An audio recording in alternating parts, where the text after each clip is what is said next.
Hello दोस्तों, मैं आज आपके सामने लेके आ गया हूँ। देख सकते हो फुल स्टेनलेस स्टील से बनी हुई इस टाइप की वॉच देख सकते हो।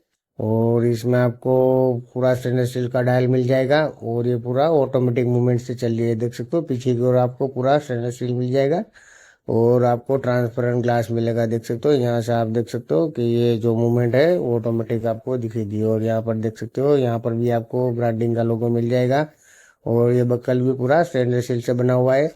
और अच्छा वाला जो आपका बेल्ट है वो भी अच्छा वाला है, यानी कि सिलिकॉन से बना हुआ बेल्ट मिल जाएगा। वो भी काफ़ी अच्छी मटेरियल से बना हुआ है और आपको हाथों पर प्रीमियम दिखेगी जब भी आप पहनोगे।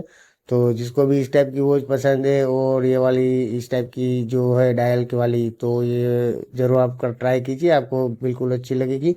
और जिसको भी इस टाइप की वॉच चाहिए वो मुझे कमेंट कीजिए, मैं आपको लिंक दे दूंगा या फिर आपको परचेज कहाँ से करनी हो मैं डिटेल दे दूंगा। और हमारा वीडियो इन्फॉर्मेटिव लगे तो प्लीज़ हमारे चैनल को सब्सक्राइब कीजिए, लाइक कीजिए और दोस्तों के साथ शेयर कीजिए वीडियो को।